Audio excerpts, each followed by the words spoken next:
بسم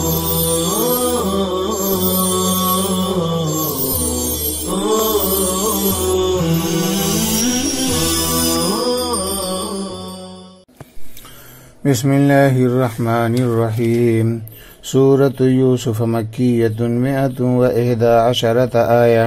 اعوذ باللہ من الشیطان الرجیم بسم اللہ الرحمن الرحیم الف لام را اللہ عالم بمرادہ بذلک تلک هذه الآیات آیات الكتاب القرآن والاضافة بمعنى من مبین المظہر للحق من الباطل انا انزلناه قرآنا عربیا بلغة العرب لعلكم یا اہل مکہ تعقلون تفہمون معانیہ نحن نقص علیک احسن القصص بما اوحینا بإیحائنا الیک هذا القرآن وإن مخففة وَإِنْهُ كُنْتَ مِنْ قَبْلِهِ لَمِنَ الْغَافِلِينَ اذكر إذ قال يوسف لأبيه يعقوب يا أبت بالكسر دلالة على ياء الإضافة المحذوفة والفتح دلالة على ألف محذوفة قلبت عن الياء إني رأيت في المنام 11 كوكبا والشمس والقمر رأيتهم تأكيد لي ساجدين جمع بالياء والنون للوصف بالسجود الذي هو من صفات العقلاء قال يا بني لا تقصص رؤياك على إخوتك فيكيدوا لك كيدا يهتالوا في هلاكك حسدا لعلمهم بتأويلها من أنهم الكواكب والشمس أمك والقمر أبوك إن الشيطان للإنسان عدو مبين ظاہر العداوة لغات دیکھیے تعقلون فعل مضارع صیغہ جمع مذکر حاضر عقل یعقل عقلا اس کے معنی سمجھنا تعقلون اے تفہمون معانی نقص قص یقص قصا باب نصر ینصرو سے اس کے معنی بیان کرنا سے پہلے بھی آ چکا ہے احسن القصصی قصص یہ مصدر ہے مخصوص کے معنی میں بما اوحینا اوحینا فعل ماضی سے جمع متکلم اوحا یوہی ایہا باب افعال سے اس کے معنی وحی کرنا غافلین لمن الغافلین یہ غافلین اس میں فاعل ہے غافلن کا غفل یغفل غفلتن اس کے معنی بے خبر ہونا ناواقف ہونا یا ابتی یا حرف ندا ہے اور ابتی یہ منادہ مضاف ہے اب ان کی اضافت یا متکلم کی طرف ہے اصل میں ہے یا ابی یا کو تائتانی سے بدل دیا گیا ہے یا ابتے ہو گیا ہے جیسا کہ مفسر علام آگے بیان کر رہے ہیں رأیتہم لی ساجدین ساجدین یہ جمع مذکر کا صیغہ ہے اس میں فاعل ہے سجدہ یسجد سجدتن اس کے معنی سجدہ کرنا جھکنا علی اخوتی کا فیکیدو یکیدو فعل مضارع صیغہ جمع مذکر غائب ہے جواب نہیں کی وجہ سے نون گرا دیا گیا ہے کاد یکید کیدن اس کے معنی تدبیر کرنا فریب کرنا ہیلے بنانا ان الشیطان للانسان عدو مبین مبین یہ اس میں فاعل ہے ابانا سے. یہ ابانا لازم بھی آتا ہے متعدی بھی آتا ہے. یہاں پر ظاہر العداوت کے ذریعے تفسیر کر کے بتا دیا گیا کہ مبین یہاں پر ابانا سے ہے جو لازم ہے. اس کے معنی ظاہر ہونا. ترجمہ دیکھیے. سورہ یوسف مکی ہے. اس کے اندر 111 آیتیں ہیں. بسم اللہ الرحمن الرحیم. الف لام را اللہ عالم بمرادہ بذالک. کہ اللہ تبارک تعالیٰ ہی اپنی مراد کو اس سے جانتا ہے. اس سے جو اللہ کی مراد ہے اس کو جانتا ہے. یہ آیتیں قرآن کریم کی آیتیں ہیں اور اضافت یہاں پر من کے معنی میں ہے. مبین جو ظاہر کرنے والی ہے حق کو باطل سے اور واضح کرنے والی کتاب ہے. بے شک ہم نے اس کتاب کو قرآن عربی بنا کر نازل فرمایا یعنی لغت عرب میں تاکہ اے اہل مکہ تم اس کے معنی کو سمجھ سکو. ہم آپ کے سامنے بہترین قصہ اور عمدہ قصہ بیان کر رہے ہیں اس قرآن کے ذریعے سے جس کو ہم نے آپ پر نازل فرمایا بذریعہ وحی. اور بے شک آپ اس کے نزول سے پہلے بے خبر اور ناواقفوں میں سے تھے. وہ وقت قابل ذکر ہے جبکہ حضرت یوسف علیہ السلام نے اپنے باپ حضرت یعقوب علیہ السلام سے کہا کہ اے میرے ابا. یہ ابتی تاکہ کسرے کے ساتھ ہے دلالت کرنے کے لیے یا محذوفہ پر, اور فتح کے ساتھ بھی ہے دلالت کرنے کے لیے الف محذوفہ پر جو یا سے مبدل ہے. بے شک میں نے خواب میں 11 ستاروں کو دیکھا ہے اور سورج کو دیکھا ہے اور چاند کو دیکھا ہے. ان سب کو دیکھا ہے مجھ کو کہ وہ مجھ کو سجدہ کر رہے ہیں. یہ رأیتہم تاکید ہے رأیتو کا. یا کے ساتھ جمع لائی گئی, یا اور نون کے ساتھ جمع لائی گئی وصف سجود کی وجہ سے جو ذوی العقول کے صفات میں سے ہے. حضرت یعقوب علیہ السلام نے کہا اے میرے پیارے بیٹے تم اپنا یہ خواب اپنے بھائیوں کے سامنے مت بیان کرنا ورنہ تو وہ تمہارے خلاف تدبیریں کریں گے یعنی ہیلا بنائیں گے تجھ کو ہلاک کرنے کے سلسلے میں ان کے اس کی تعویل کو جاننے کی وجہ سے کہ وہی لوگ کواکب کے مصداق ہیں اور شمس تیری ماں ہے اور قمر تیرا باپ ہے. بے شک شیطان انسانوں کے لیے کھلا دشمن ہے یعنی ایسا دشمن کہ جس کی عداوت بالکل ظاہر ہے. بسم اللہ الرحمن الرحیم. سورۃ یوسف مکیۃ 111 آیتن. کہ یہ سورہ یوسف ہے. اس میں 111 آیتیں ہیں. اس سورہ کا نام سورہ یوسف اس لیے رکھا گیا کہ اس سورہ میں حضرت یوسف علیہ السلام کا پورا قصہ مذکور ہے جو اس سورہ میں تسلسل اور ترتیب کے ساتھ بیان کیا گیا ہے. حضرت یوسف علیہ السلام کا قصہ صرف اسی صورت میں آیا ہے. پورے قرآن میں دوبارہ اس کا ذکر کہیں پر نہیں ہے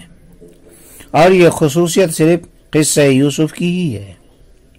ورنہ دیگر تمام انبیاء کی قصے اور واقعات پورے قرآن میں خاص حکمت کے تحت اجزا کر کے مکرر بیان کیے گئے ہیں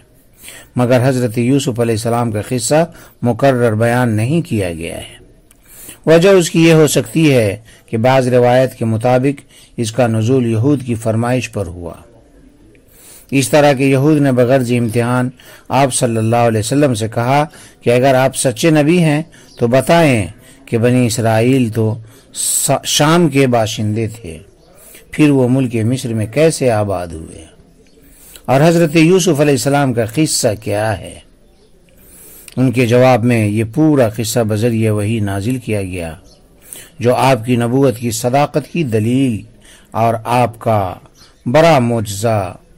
بن کر سامنے آیا کہ اب انکار کی کوئی گنجائش باقی نہ رہی، کیونکہ آپ نے کبھی کسی سے تعلیم حاصل نہ کی اور کوئی کتاب بھی نہ پڑھی، پوری عمر مکہ ہی میں مقیم رہے، سب کے نظروں کے سامنے رہے، پھر اس کے باوجود تورات کے بیان کے مطابق پورے قصے کو صحیح بتلانا، بلکہ تورات سے بھی کچھ زیادہ باتوں کو بتلانا، یہ نبوت کی دلیل اور بڑا معجزہ نہیں ہے تو پھر کیا ہے؟ اس سورہ سے قبل سورہ ہود گزری ہے،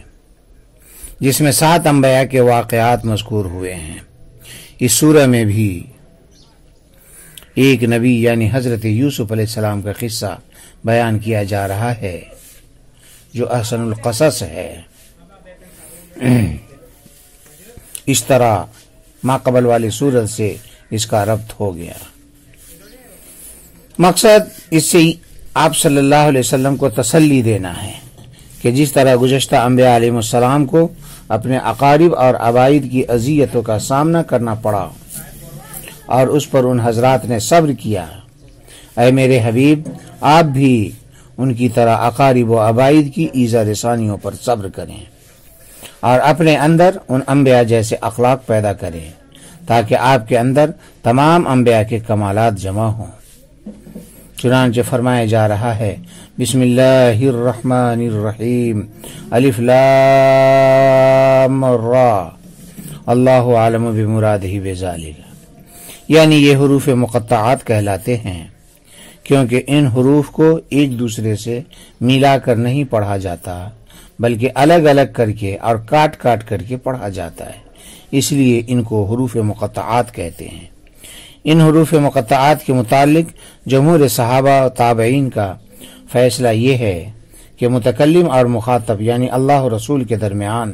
یہ ایک راز ہے جس کو کوئی دوسرا نہیں سمجھ سکتا اور دوسروں کے لیے اس کی تحقیق کے در پہ ہونا بھی مناسب نہیں ہے۔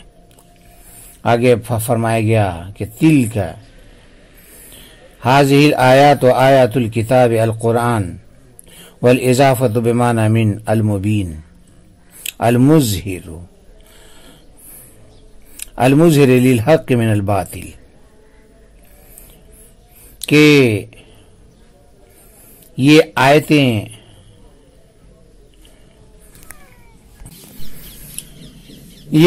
قرآن کریم کی آیات ہیں۔ یہاں پر اضافت بمعنی من ہے جو واضح کرنے والی، یعنی حق کو باطل سے ظاہر اور الگ کرنے والی ہے۔ یہاں پر دیکھو تل کا مبتدا ہے اور آیات الکتاب اس کی خبر ہے، اور کتاب سے مراد قرآن ہے، اور آیات کی اضافت کتاب کی طرف فی کے معنی میں، جس کو اضافت فیہ کہتے ہیں، اے آیات فی الکتاب اے القرآن۔ پھر اس سورہ کے قریب اور نزدیک ہونے کے باوجود اس میں اشارہ بعید والا استعمال کیا گیا، تل کا حاضی استعمال ہونا چاہیے، قرب اور نزدیکی کا تقاضا ہے کہ حاضی کا صیغہ استعمال ہونا چاہیے، اس کو چھوڑ کر تل کا بعید والا صیغہ استعمال کیا گیا ہے۔ یہ اس لیے کہ اس سے اس کے بود مرتبت اور علو شان کو بتلانا مقصود ہے، اور المبین کی تفسیر المظہر للحق سے کر کے اس بات کی طرف اشارہ کیا گیا ہے کہ المبین ابانا متعدی سے ماخوذ ہے، اور اگر ابانا لازم سے بھی ماخوذ مانا جائے تو بھی حرج نہیں ہے، کیونکہ اس صورت میں معنی ہوگا المبین البین حلالہ و حرامہ۔ آگے فرمایا گیا انا انزلناہ قرآنا عربیا بلغت العرب لعلکم یا اہل مکہ تعقلون تفہمون معانی ہے۔ بے شک ہم نے اس کتاب کو قرآن عربی بنا کر نازل کیا، یعنی لغت عرب میں، تاکہ تم اے اہل مکہ اس کے مطالب اور معانی کو اچھی طرح سمجھ سکو، کیونکہ تم مخاطبین اولین ہو اور زبان عربی پر قدرت رکھتے ہو، مہارت رکھتے ہو، اس لیے عربی سمجھنا تمہارے لیے آسان تر ہے۔ یہاں پر انزلناہ میں ہو ضمیر کتاب کی طرف راجع ہے، اے انزلنا الکتاب، اور عربین یہ قرآن کی صفت ہے، اور عربی عرب کی طرف منسوب ہے، کیونکہ اسی لغت میں قرآن کریم کا نزول ہوا۔ مطلب یہ ہے کہ قرآن کریم کو ہم نے لغت عرب میں نازل کیا،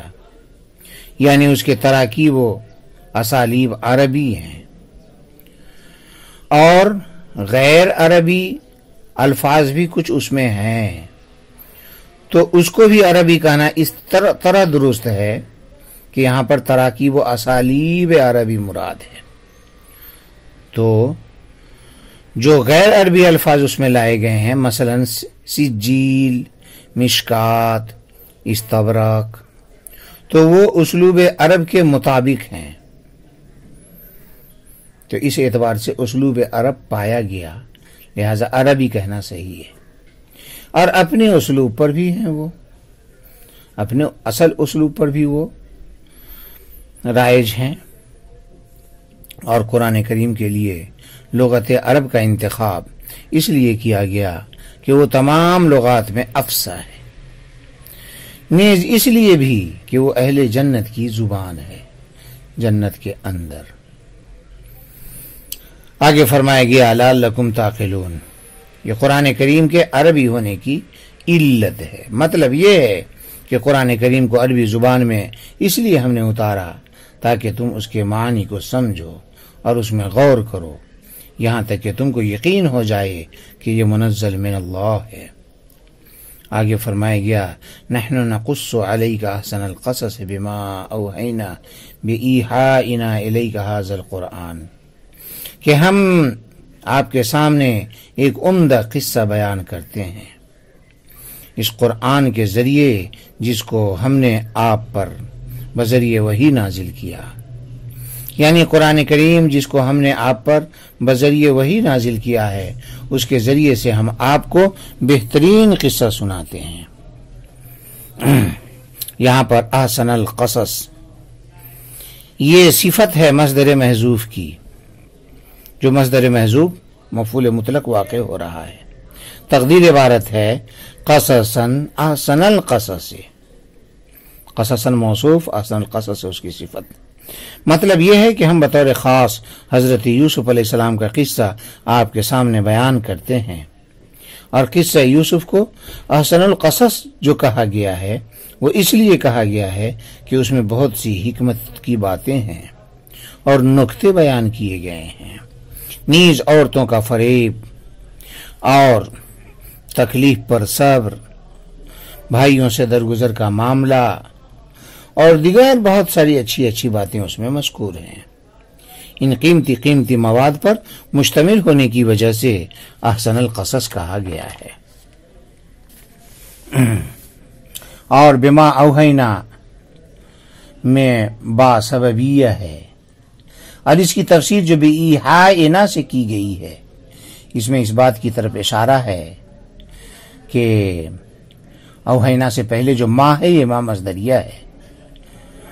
اور جس نے اوحینا کو مصدر کے معنی میں کر دیا، اور جار مجرور سے مل کر نقص سے متعلق ہے، اور ھذا القرآن یہ اوحینا کا مفعول ہے۔ آگے فرمایا گیا وَإِن مخففہ اے انہ کنت من قبلہ لمن الغافلین، اور بے شک آپ اس صورت کے نزول سے قبل بے خبروں میں سے، ناواقف لوگوں میں سے تھے، یعنی آپ کو اس سے پہلے ان واقعات کی کچھ بھی خبر نہیں تھی، نہ تو یہ قصہ آپ کے دل میں کبھی کھٹکا ہوگا اور نہ آپ کے کان نے کبھی اس کو سنا ہوگا، بلکہ آپ تو اس سے قبل بالکل خالی ذہن تھے۔ پھر آپ کا اس طرح بالتفصیل قصہ یوسف کو بیان کرنا ظاہر ہے کہ آپ کا معجزہ ہی کہلائے گا۔ اس جملہ کے ذریعے سے یہود کو تنبیہ کرنا مقصود ہے کہ تم نے جو ہمارے رسول سے امتحاناً آل یعقوب کے متعلق سوال کیا اور ہمارے رسول صلی اللہ علیہ وسلم نے امی ہونے کے باوجود اور تاریخ سے ناواقف ہونے کے باوجود اس طرح تفصیل سے قصہ یوسف کو بیان کیا، اس سے تو ہمارے رسول کا کمال واضح ہو گیا اور ان کی نبوت ثابت ہو گئی، کیونکہ اس طرح کا علم ظاہر ہے کہ بذریعے وحی ہی ہو سکتا ہے۔ لہذا تم کو آپ صلی اللہ علیہ وسلم پر ایمان لانا لازم ہو گیا، اس لیے ایمان لے آؤ۔ آگے فرمایا گیا، دیکھیے یہاں سے احسن القصص کا آغاز کیا جا رہا ہے، چنانچہ فرمایا جا رہا ہے وَاذْكُرْ إِذْ قَالَ يُوسُفُ لِأَبِيهِ يَعْقُوبَ يَا أَبَتِ بِالْكَسْرِ دَلَالَةً عَلَى يَاءِ الْإِضَافَةِ الْمَحْذُوفَةِ وَالْفَتْحِ دَلَالَةً عَلَى أَلْفٍ مَحْذُوفَةٍ قُلِبَتْ عَنِ الْيَاءِ، کہ وہ وقت قابل ذکر ہے جس وقت یوسف علیہ السلام نے اپنے باپ یعقوب علیہ السلام سے کہا کہ اے میرے ابا، یہ یا ابتی تاکہ کسرے کے ساتھ، جو کسرہ دلالت کرتا ہے یا اضافت محذوفہ پر، یعنی یا متکلم پر جو محذوف ہے اس سے اخیر میں، اور تو اس صورت میں ہوگا یا ابتی، اور فتح کے ساتھ بھی ہے یا ابتا، تو اس صورت میں دلالت ہوگی فتح کی الف محذوف پر، جو الف مبدل عن الیا ہے۔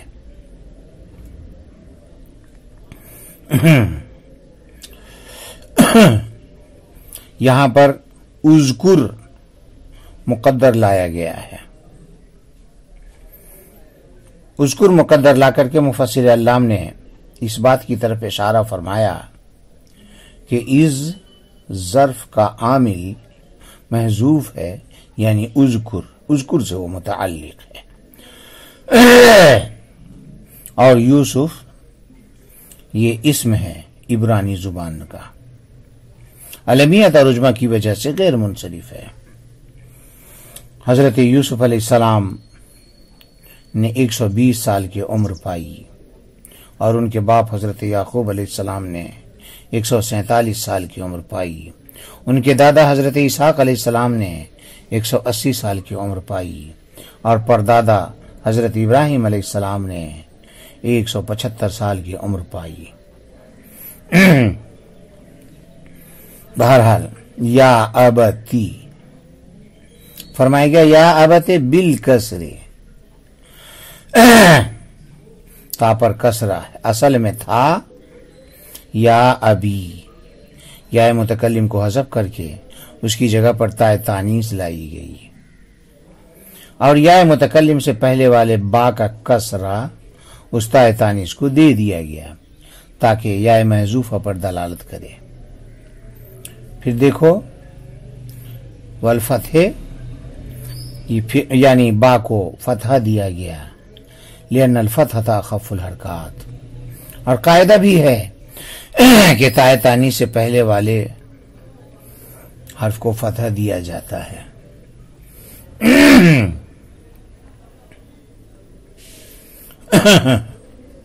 لأن الفتحۃ اخف الحرکات۔ پھر کہا کہ والفتح دلالتاً علی الف محذوفۃ قلبت عن الیا، اور تا پر فتح بھی ہے یا ابتا، کیونکہ اصل میں تھا یا ابیا، پھر با کو فتح دیا گیا، یا ابایا ہو گیا، یا متحرک ما قبل مفتوح یا کو الف سے بدل دیا، یا ابا ہو گیا، پھر ابا کہ الف کو حذف کر کے اس کے بدلے تا تانیث لائی گئی اور تا تانیث کو فتح دیا گیا۔ تاکہ الف محذوفہ پر دلالت کرے. یا ابتا ہو گیا. یہ الف محذوفہ جو ہے یا متکلم سے مبدل ہے. آگے فرمایا گیا کہ انی رأیت احد عشر کوکبا والشمس والقمر رأیتهم تاکید لی ساجدین، کہ بے شک میں نے 11 ستاروں کو اور چاند و سورج کو دیکھا ہے کہ وہ سب کے سب مجھ کو سجدہ کر رہے ہیں. یہاں پر رأیتهم پہلے رأیتو کی تاکید ہے، اور یہ بھی احتمال ہے کہ یہ ایک سوال مقدر کا جواب ہو جو انی رأیت احد عشر کوکبا سے پیدا ہوا. گویا کہ سوال کرنے والوں نے سوال کیا کہ وما کیفیت رؤیاک فیہم، تو جواب دیا رأیتہم لی ساجدین، یعنی حضرت یوسف علیہ السلام نے خواب دیکھا کہ 11 ستارے اور چاند و سورج ان کو سجدہ کر رہے ہیں. یہ خواب انہوں نے شب قدر میں جمعہ کی رات کو دیکھا تھا، جس وقت ان کی عمر 12 سال کی تھی. بعض نے صرف 7 سال بتلائی ہے، بعض نے 13 سال بھی کہا ہے. اور 11 ستارے سے حضرت یوسف علیہ السلام کے بھائی سب مراد ہیں، اور چاند سے مراد باپ یعقوب، اور سورج سے مراد ان کی والدہ ہیں اگر اس وقت وہ باحیات رہی، ورنہ خالہ مراد ہے جو والدہ کی وفات کے بعد حضرت یعقوب علیہ السلام کی زوجیت میں آئی تھی. باپ کی زوجیت میں ہونے والی عورت کو عرف میں ماں کہا جاتا ہے، یا خالہ بھی ماں کے درجے میں ہوتی ہے. اور سجدہ کرنے سے مراد یہ ہے کہ سب کے سب ایک دن ان کے آگے جھکیں گے. چنانچہ ایسا ہوا. چونکہ یہ خواب حضرت یوسف علیہ السلام کی رفعت شان اور علو مرتبت پر دال ہے، اس لیے حضرت یعقوب علیہ السلام نے اس خواب کو سنتے ہی خواب کی تعبیر سمجھ گئے اور اندیشہ محسوس کیا کہ حضرت یوسف علیہ السلام کے بھائی لوگ جب اس خواب کے بارے میں سنیں گے تو حسد کرنے لگیں گے. اس لیے از راہ شفقت یہ نصیحت کی، قال یا بنی لا تقصص رؤیاک الی آخر الآیہ. پہلے مفسر علام کی تفسیر عبارت دیکھیے. فرما رہے ہیں جمع بالیاء والنون للوصف بالسجود الذی هو من صفات العقلاء، کہ یا نون کے ذریعے جمع لا کر ساجدین جو کہا گیا ہے، اس میں وصف سجدہ کا لحاظ کیا گیا ہے کہ وصف سجدہ ذوی العقول کے اوصاف میں سے. مفسر علام یہ عبارت لا کر کے ایک سوال کا جواب دینا چاہتے ہیں، وہ یہ کہ کوکب، شمس، قمر یہ سب تو غیر ذوی العقول ہیں،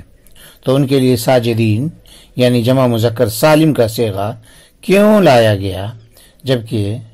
اس جمع کا استعمال تو ذوی العقول کے لیے ہوتا ہے. تو پھر غیر ذوی العقول کے لیے اس کو کیوں استعمال کیا گیا؟ جواب کا حاصل یہ ہے کہ یہاں پر وصف سجدہ کا لحاظ کیا گیا ہے جو کہ ذوی العقول کے اوصاف میں سے ہے کہ ذوی العقول ہی سجدہ کرتے ہیں، اس لیے جمع مذکر سالم کا صیغہ لایا گیا ہے.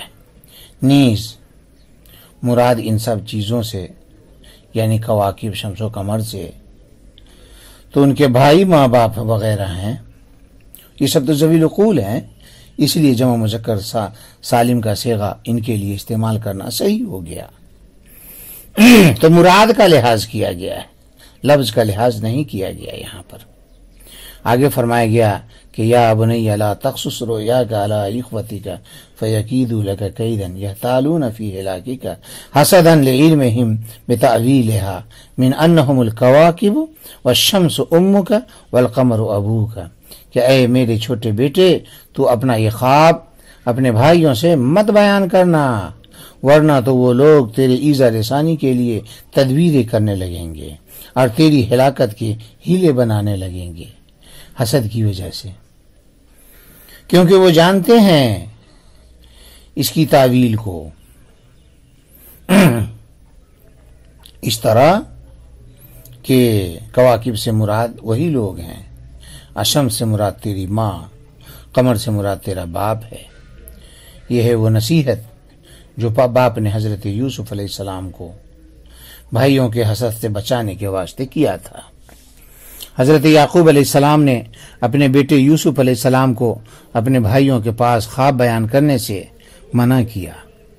جو ماقبل میں نصیحت گزری۔ یہ منع کرنا اس لیے تھا کہ حضرت یعقوب علیہ السلام بیٹے کے خواب سے سمجھ گئے تھے کہ اللہ تبارک تعالیٰ اپنی رسالت کے واسطے ان کو منتخب کرنے والا ہے، جس سے ان کا مرتبہ بھائیوں پر بڑھ جائے گا، بڑی بنا وہ لوگ ان سے حسد کرنے لگیں گے۔ جس سے معلوم ہوتا ہے کہ اگر کوئی آدمی اچھا خواب دیکھے تو اس کو ہر کس و ناقص کے سامنے بیان نہ کرے، اسی کے سامنے بیان کرے جو اس کا خیر خواہ ہو، جیسا کہ آپ صلی اللہ علیہ وسلم نے فرمایا اذا رأى احدكم ما يحب فلا يحدث بها الا من يحب۔ آگے فرمایا گیا ان الشیطان للانسان عدو مبین ظاہر العداوت، کہ بے شک شیطان انسان کا کھلا دشمن ہے جس کی عداوت ظاہر ہے، اس لیے وہ انسان کو بوجہ فرط عداوت معاصی میں ڈالتا رہتا ہے۔ تو یہاں پر بھی بھائیوں کے دلوں میں عداوت اور حسد بذریعہ وسوسہ دلوں میں ڈالتا رہے گا، جس کی وجہ سے وہ بھائی لوگ ایذا رسانی کے در پہ ہو جائیں گے۔ وآخر دعوانا